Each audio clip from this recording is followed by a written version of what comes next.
Vamos a continuar con el doctor Antonio Ramos, abogado, ex juez de sentencia penal, docente de la Cátedra de Derecho Penal 1 de la Facultad de Derecho de la Universidad Nacional de Rosario. Nos va a exponer el tema de responsabilidad penal en la profesión. El tema penal es un tema muy particular, con aristas muy particulares, donde afloran pensamientos disímiles, formas de ver el mundo de distintos lugares. A mí lo que me pareció interesante es ir de mayor a menor, tratando de tirar algunas ideas muy breves sobre cuál es mi opinión o a qué adhiero pensando que es el derecho. Un pequeño abordaje sobre la defensa y la necesidad de defender los derechos humanos. Una tercera etapa, hacer una breve referencia a lo que es el sistema penal, lo que es un delito, y después focalizar al final cuáles son los tipos culposos como posibles definidores de conductas en las que cualquiera de nosotros podemos incurrir. Y obviamente desde el ámbito profesional con los efectos que pueden llegar a tener. Yo siempre, para tratar de uniformar la perseguibilidad penal frente a un sistema que ya les adelanto y ustedes lo saben, es selectivo, es un criminalizador secundario muy fuerte donde no todo el mundo es perseguido de la misma manera. Esta selectividad lo hace bastante cuestionable y hace como efecto, o se supone como efecto, que lo que le pasa al otro no nos puede pasar a nosotros, y somos muy duros cuando cuestionamos a los demás, pero somos reivindicadores de nuestros derechos cuando el problema cae sobre nuestras espaldas. No hay un solo policía, no hay un solo militar, no hay un solo autoritario que no haya reclamado la vigencia del debido proceso cuando les ha tocado o les toca estar del otro lado. Y en la sociedad cualquiera puede, en base a sus pautas culturales, éticas o sociales, decir que no va a cometer nunca un delito doloso, pero nadie está eximido o exento de caer en un delito culposo donde juega la imprudencia, la impericia o la negligencia. Por eso el tema de hoy es un tema que sirve para que podamos unificar algunos criterios.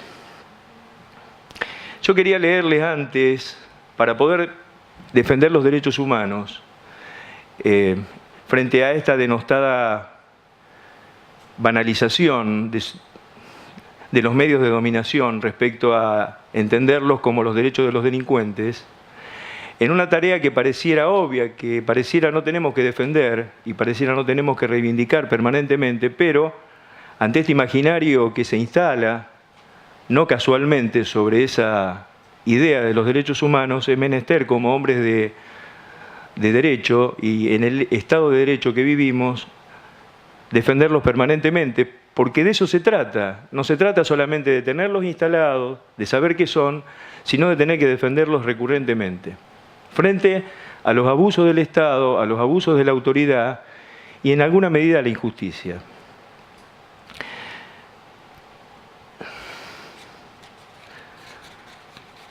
En el año 1757, antes de la Revolución Francesa, Foucault nos cuenta la ejecución de un condenado en Francia. Les leo un pequeño párrafo aclarando que no hay nada de morbosidad en lo que digo, sino que lamentablemente es todo real, es así y fue así en la historia de la humanidad. Damiens fue condenado el 2 de marzo de 1757. Pública retractación ante la puerta principal de la iglesia de París, a donde debía ser llevado y conducido en una carreta, desnudo, en camisa, con un hacha de cera encendida de 2 libras de peso en la mano.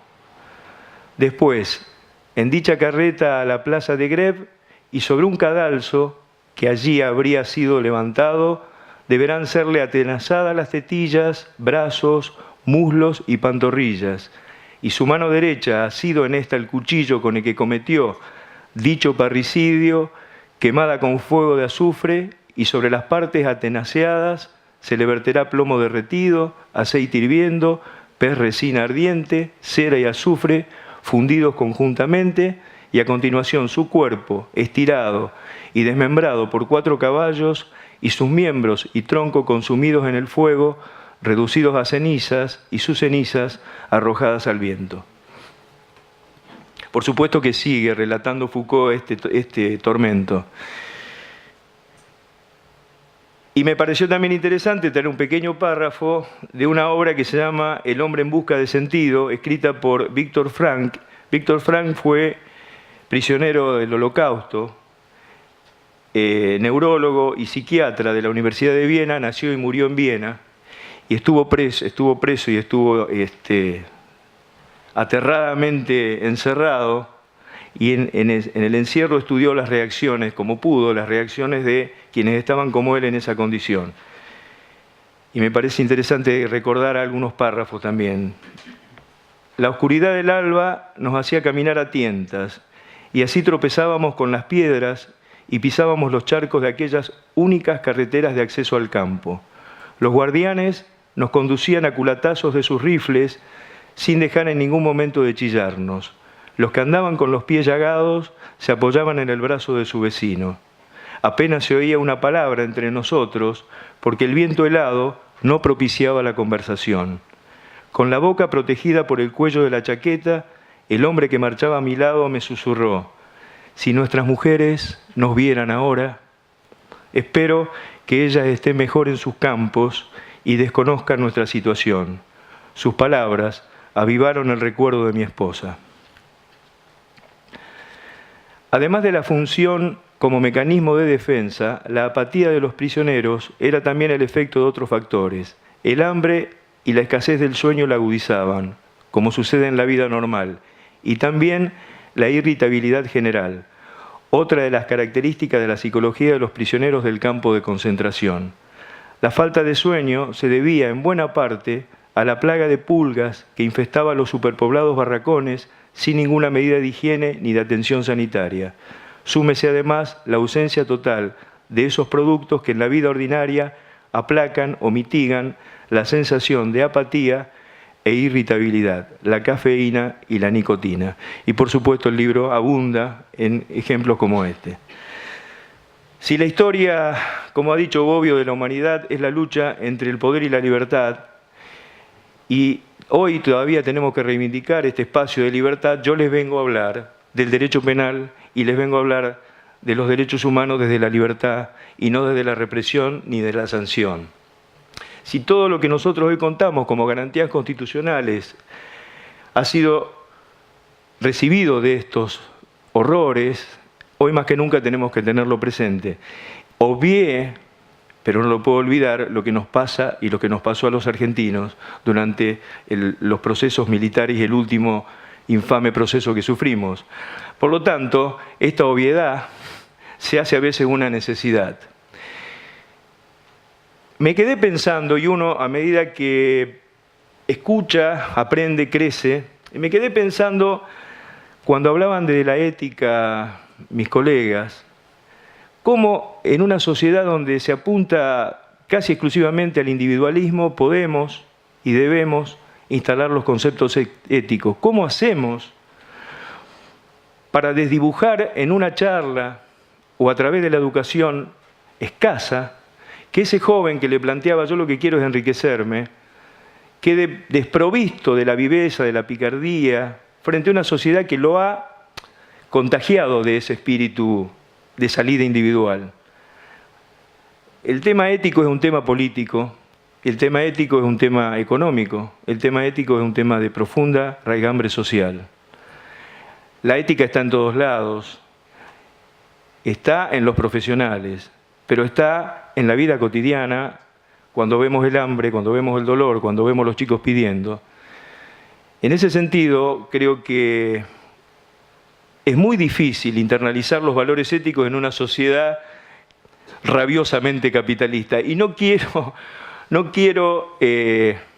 intimar en la forma de ver el mundo de cada uno, pero es además una sociedad que se sostiene a través del consenso de los medios de dominación. Y en alguna medida el derecho, en general, forma parte de ese consenso, haciendo que la ley sea siempre la verdad, sea siempre lo justo y siempre haya que respetarla.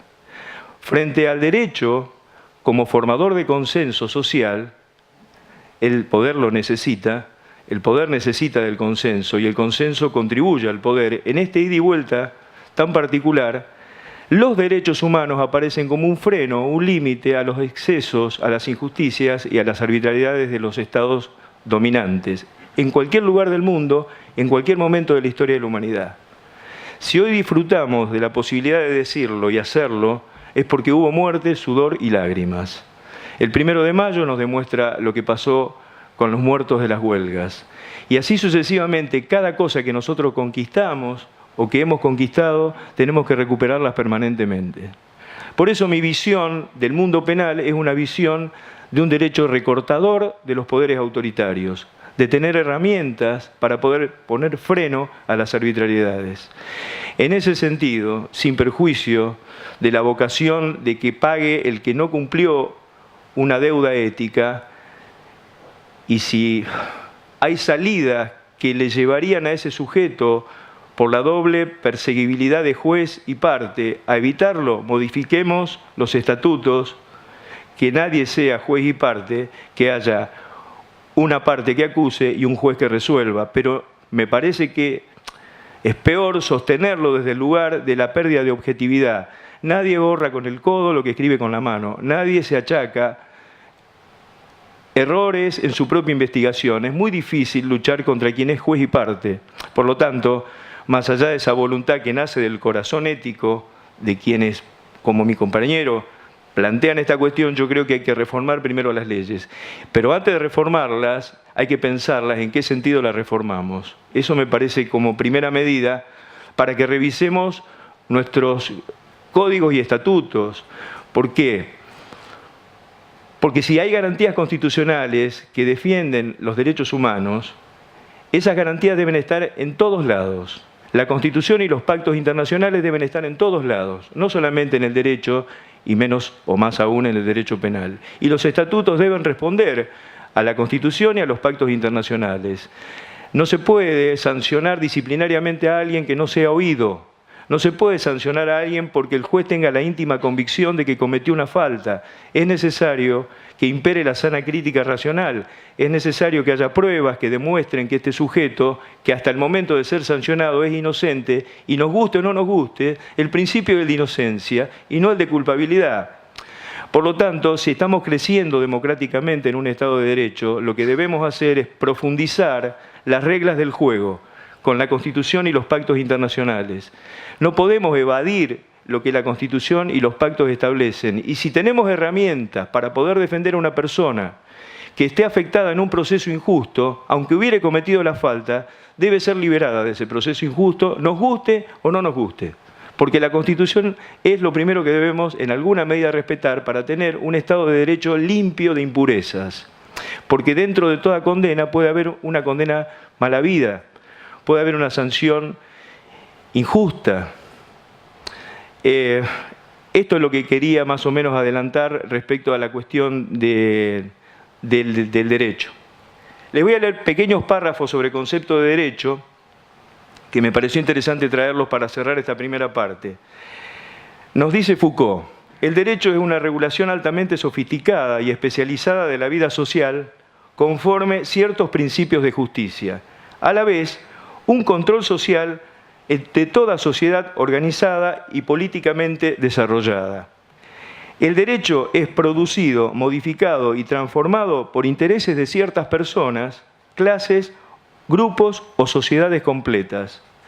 El ejercicio de poder no consiste únicamente en reprimir y castigar, sino también es productor de verdad.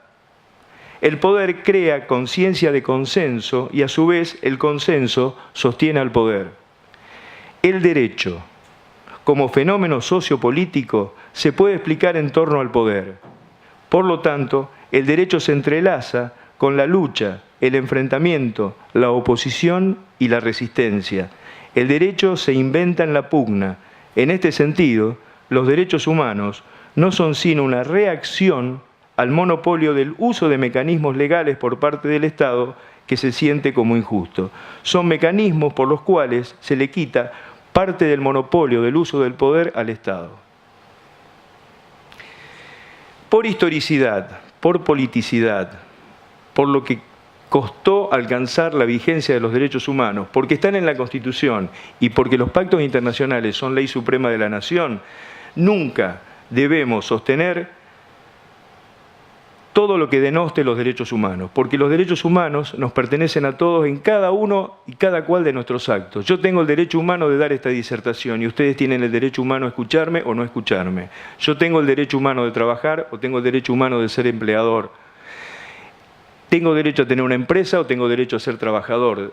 Y así como ustedes quieran cualquiera de los dos, tengo derecho a ser educado y tengo derecho a ser educando. Esto creo que no está instalado en estos términos en la sociedad. Cada vez me hace mucho más ruido los espíritus autoritarios que puedan estar sosteniendo políticas diferentes. Por eso el discurso es un discurso que a nosotros nos lleva mucho tiempo en la universidad instalarlo. Los alumnos vienen con el mismo criterio que van a todos lados. Ese costo termina por aceptarse y termina por convencer a quien está en el futuro ejercicio de una profesión que tiene que ver con la ley, un poco más esclarecido sobre qué es lo que está detrás de la ley, qué es lo que está detrás de la ley escrita, sobre todo. El Estado no solamente tiene la obligación de sostener los derechos humanos, sino que no puede hacer caso omiso a los derechos humanos.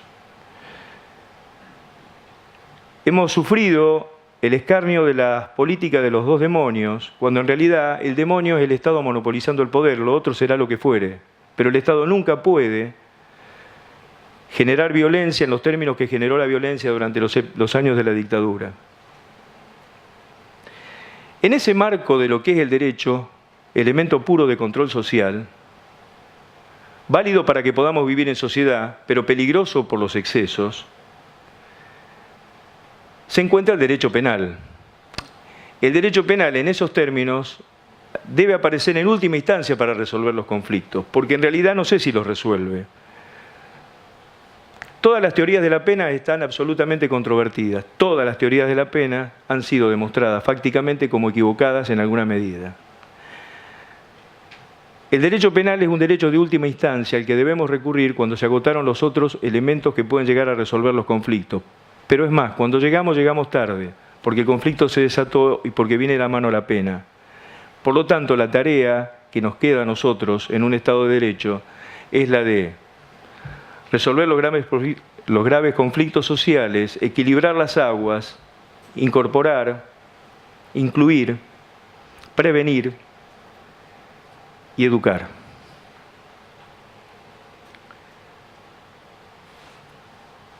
Si yo les preguntara a ustedes qué es el derecho penal y para qué sirve, es muy probable que tengamos distintas respuestas. ¿Alguno me quiere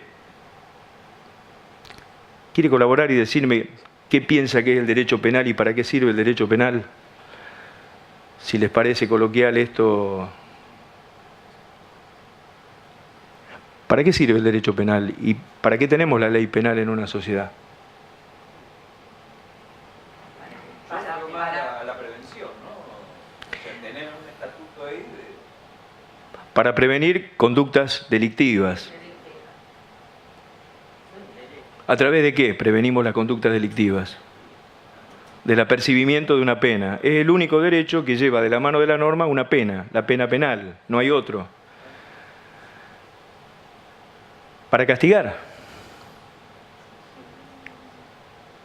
Pensamos al derecho penal como una herramienta punitiva del Estado para reprimir conductas ilícitas. Una de las funciones, que evidentemente cumple, es la del poder punitivo, la de castigar. Es la única función que presumimos nosotros tiene el derecho penal en el ámbito de una sociedad, en un Estado de Derecho. Para educar. Para defender. Bien. ¿De qué? De la persona que cometió algún tipo de hecho que puede generar una... ¿Esa persona puede ser el Estado? o puede haber abusos del Estado sancionando cuestiones que no aparezcan como que sean realmente punitivas, puede haber excesos del Estado capitalizando con normas reescritas, sanciones absurdas. La pena de azote y muerte a la mujer en Oriente, por ejemplo, es una pena estatal. Eso es derecho penal, es en otra sociedad. No nos vayamos muy lejos. El derecho penal, y en ese sentido debo reivindicarlo, cumple también funciones de límites a los poderes absolutos. Todo lo que no está castigado es un espacio de libertad. Por eso yo les decía que vengo a hablar desde el espacio de libertad. Todo lo que no está reprimido significa un espacio de libertad. La idea de que el Estado genere innumerable cantidad de persecuciones hace que nos restrinja la libertad y busque solucionar los conflictos a través de la sanción penal, generando una perseguibilidad exacerbada, puniendo de todo y no puniendo nada. O sea, hay alguien dijo que la impunidad aparece cuando todo se castiga o nada se castiga. Los desbordes que tenemos en el Colegio de Abogados, en el Tribunal de Ética que causan escozor, y los desbordes que hay en la justicia penal significa a este afán de perseguir todo y no poder perseguir nada, de no ser selectivos en la persecución o buscar caminos alternativos que afortunadamente hoy en día están apareciendo con los nuevos códigos. Con el nuevo Código de Procedimiento Penal, oral, público, afortunadamente después de tantos años lo tenemos vigente, estamos consiguiendo un espacio de democratización de la justicia, pero no es el único,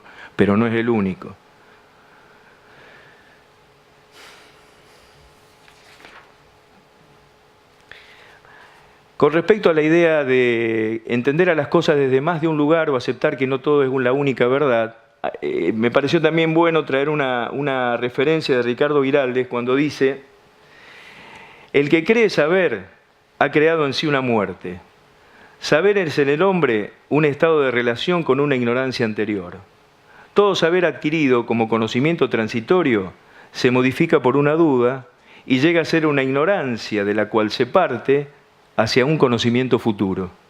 El que acopla los saberes transitorios como inamovibles va osificando poco a poco su inteligencia hasta llegar a una completa incapacidad de comprender y se convierte en más o menos un ameno predicador de verdades lastre. Los que creen en verdades definitivamente adquiridas matan la vida del pensamiento. Los que en cambio no admiten sino verdades de momento crean a la inteligencia una razón de vivir. Recurro permanentemente a estas palabras porque imperan las posibilidades de ver el derecho desde otro lugar, imperan las posibilidades de ver el derecho penal desde otro lugar, imperan las posibilidades de cuestionar qué hay detrás del derecho, imperan la duda, imperan el no aceptar lo que dice la ley porque la ley lo establece. El famoso apotegma dura lex es lex. Es un apotegma reaccionario, es un apotegma terrible. Esto se hace porque la ley lo dice, no hay nada más autoritario que eso. Por lo tanto, me parece que tenemos que ser un poco irreflexivos respecto a estos valores que nos bajan o que nos crean principios que denostan nuestras verdaderas aspiraciones. En este concierto de ideas aparece un sistema que está integrado, al decir de Zaffaroni, por distintas agencias. La agencia judicial, la agencia policial, la agencia legislativa, la agencia mediática, que según él se encuentran en compartimientos estancos.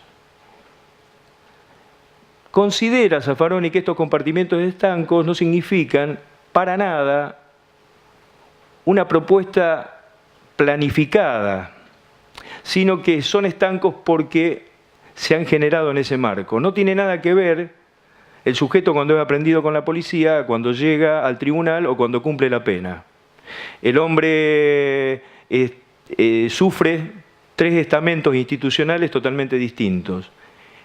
Desaparecido en el primero, desaparecido en el último, captado en el medio, y no hay comunicación entre uno y otro.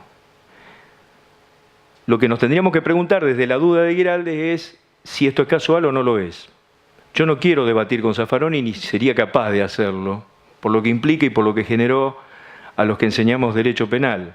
Pero no coincido en que esto pueda llegar a ser casual.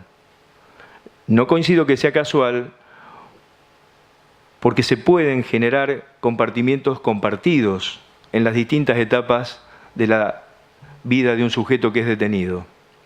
Se pueden generar perseguibilidades antes, durante y después, pero también se pueden generar mejores expectativas. Las cárceles de nuestro país son una vergüenza absoluta.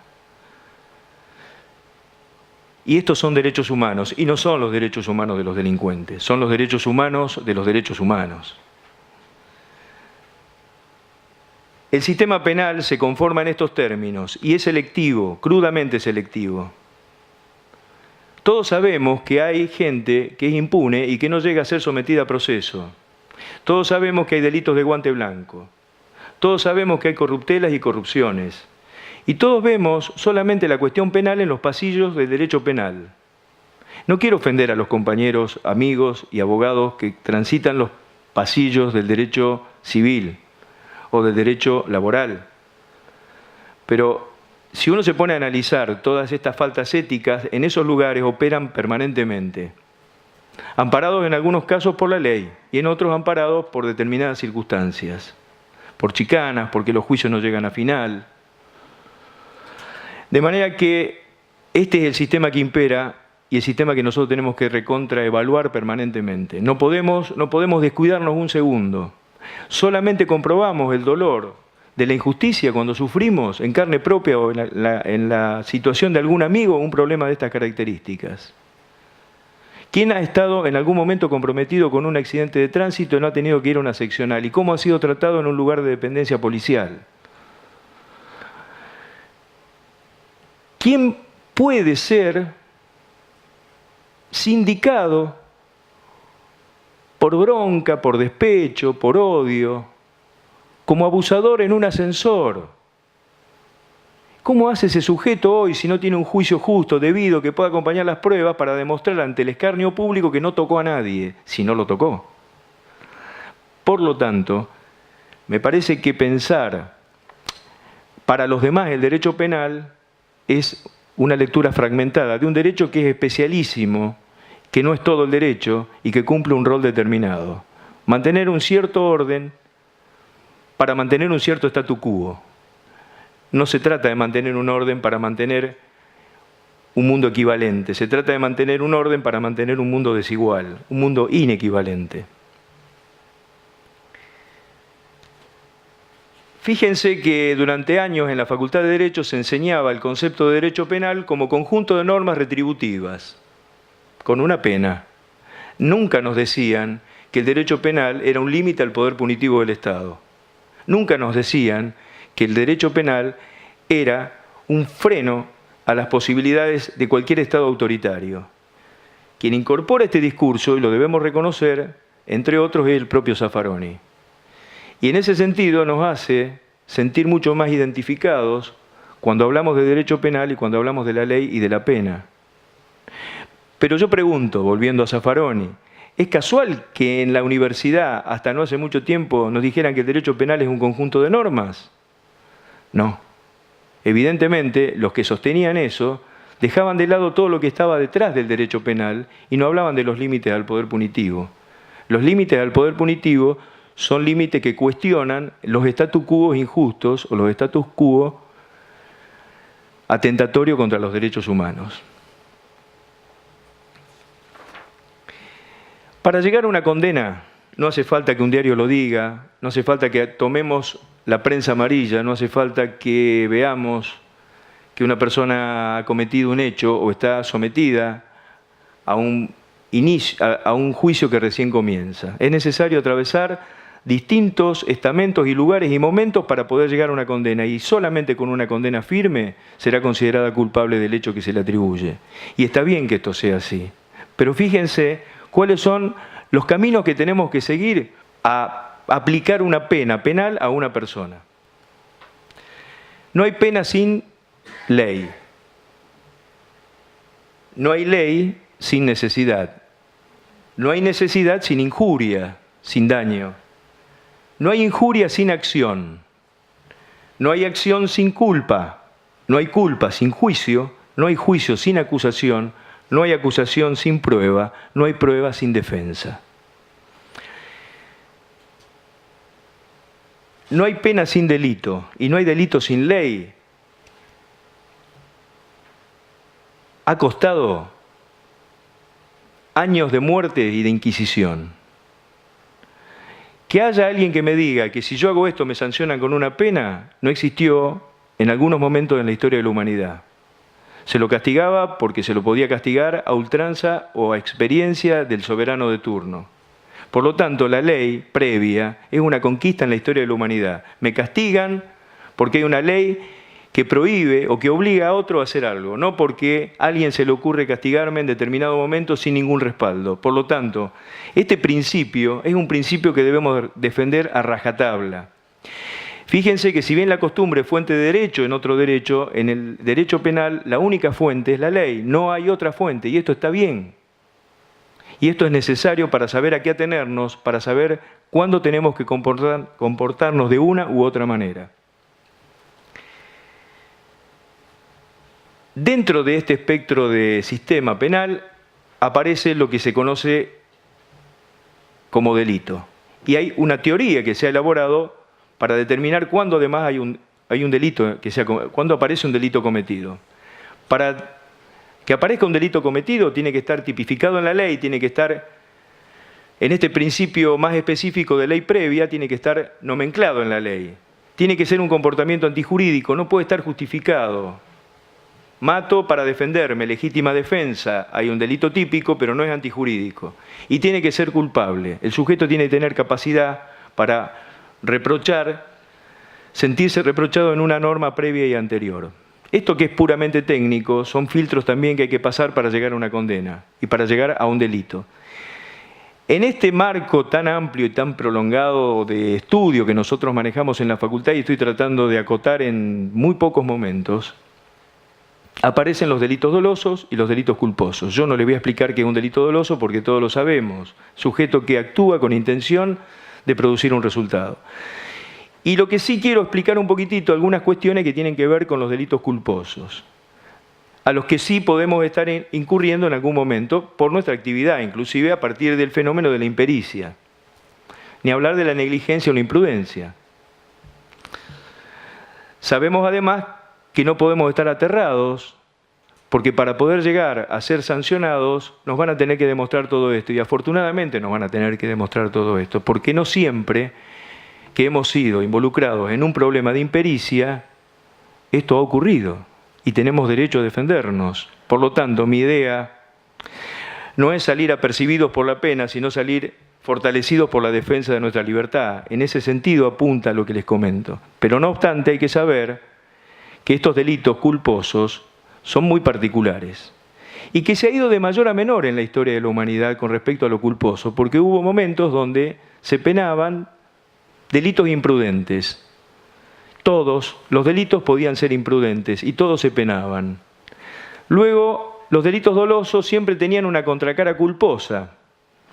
Hoy en día, como el derecho penal es fragmentario, se ocupa de determinados estamentos, solamente se sancionan aquellos tipos que ingresan a la persecución penal a través de conceptos que el Código Penal establece como tipos abiertos.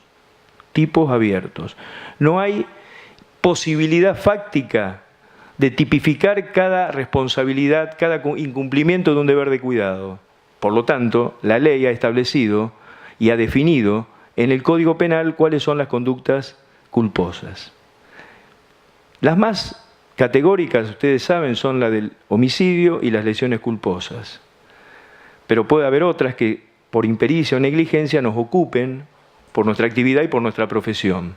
Estos llamados tipos abiertos son cerrados por el tribunal. Es el juez el que con las pruebas sostiene: este sujeto ha actuado en forma imperita, por lo tanto amerita una pena. Y acá viene el problema de la pena. La pena no es solamente una pena de prisión, sino que hay pena de inhabilitación especial, lo que implica que condenado por un delito de estas características, además va a estar inhabilitado específicamente para poder ejercer de futuro, por el tiempo que la ley establece, su actividad o el desarrollo de su actividad.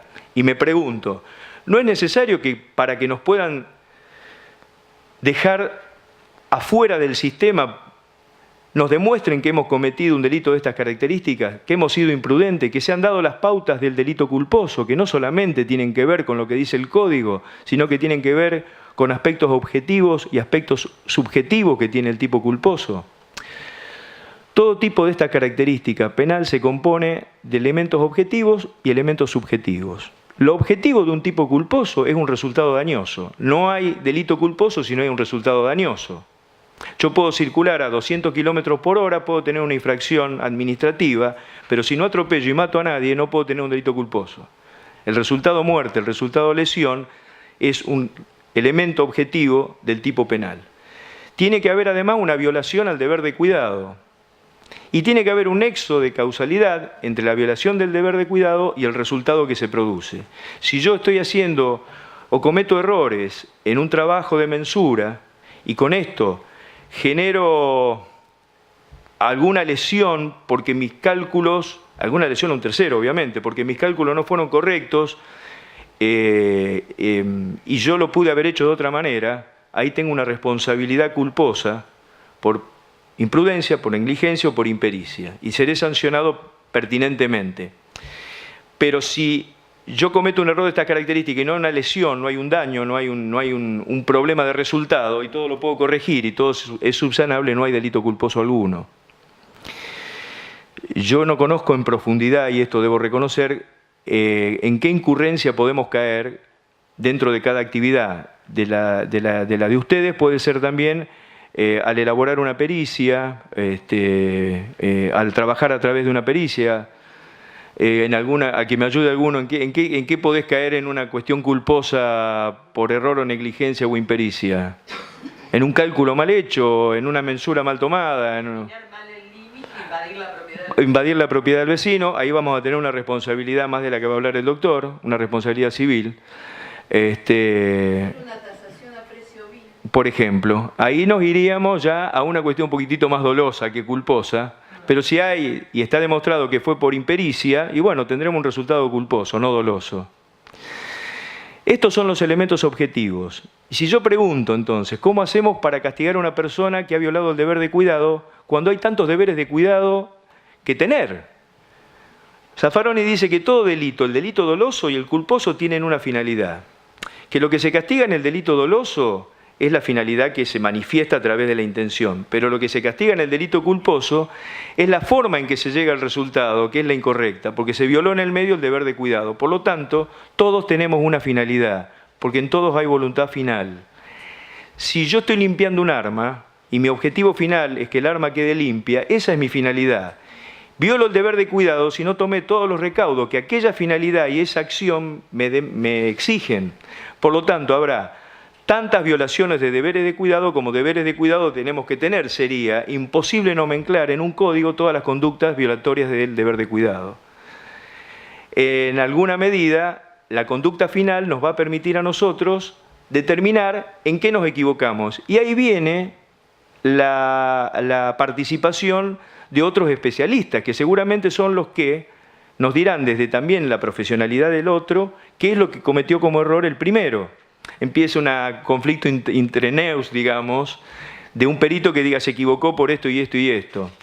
En ese sentido, el camino para poder tomar una medida correcta y no generar un conflicto estará demostrado si hubo error o no hubo error, y si hubo error será porque nos está demostrando aquella finalidad mal formada o mal generada violando un deber de cuidado. La culpa, no el dolo, tiene dos aspectos o dos posibilidades: ser consciente o ser inconsciente. La culpa es consciente cuando yo creo que voy a superar el obstáculo porque tengo confianza en mi destreza. Si yo conduzco a 180 kilómetros por hora, me represento la posibilidad de un delito, pero confío en que soy un diestro conductor. Si yo ni siquiera me represento que soy un diestro conductor, estoy frente a lo que se llama culpa inconsciente. Ambas son formadoras de la culpa. Culpa que no está definida en ningún código, pero que surge de una lectura de los tipos penales que yo les mencionaba. Hay recortes a la imprudencia, hay recortes a la negligencia. En toda sociedad donde la actividad sea común, y haya muchos trabajando en esa actividad, el límite de mi responsabilidad será la confianza que me apareja la actividad de otro. Si de una mensura se construye un edificio y el problema lo hace el que construye el edificio y no el que tomó las medidas pertinentes, el principio de confianza hace que yo trabaje tranquilo con lo que hago bien y estoy tranquilo por lo que hice. ¿Por qué? Porque confío en que el otro va a hacer bien las cosas. Sería una paranoia perseguir a todo el mundo por todo. Las parcializaciones en las investigaciones culposas hacen a que si yo hice bien lo que hice, pero no depende solamente de mí, sino de otros, yo quedo eximido de eso. Por eso no tenemos que angustiarnos. Cuando digo no tenemos, me refiero a nosotros también, a todo el mundo. Cuando sabemos que lo nuestro está bien, pese a que lo de otro pudo haber estado mal. ¿Por qué? Porque se violó el principio de confianza que nos demuestra la actividad del otro. Si yo conduzco por una calle y me sale una persona entre dos autos en una noche oscura y no lo puedo prever ni lo puedo ver, mi confianza como ámbito social es que va a cruzar por la senda peatonal. Acá no ocurre, obviamente, esto es impensado en esta sociedad ética, digamos. Entonces, hay límites también para atribuirme responsabilidades. Lo importante es tratar y si la cuestión fracasa por caso fortuito y se demuestra que no hubo voluntad humana en el error o en lo que se generó, tampoco hay castigo. Me refiero que tenemos que aplaudir la selectividad y de la perseguibilidad para poder quedarnos tranquilos, que si hacemos las cosas bien va a estar todo bien y no va a haber problemas. Y no estar pensando en los errores. Toda esta crisis fue puesta lamentablemente y penosamente a la luz de lo que cada cual puede cometer a partir de Calle Salta. A partir del problema de Calle Salta se empezaron a abrir un montón de responsabilidades que serán civiles o serán penales según veamos el final de la historia. Ahí es cuando cada cual se planteó qué me está pasando, qué nos está pasando en cualquier actividad que tengamos. Bueno, mi idea es dejar abiertas las preguntas, tratar de compendiar lo máximo posible para poder escucharlos. Y antes de eso, cederle la palabra a mi colega para que después preguntemos por los dos aspectos, para que no siga esperando su turno para conversar. Bueno, les agradezco mucho que podamos charlar.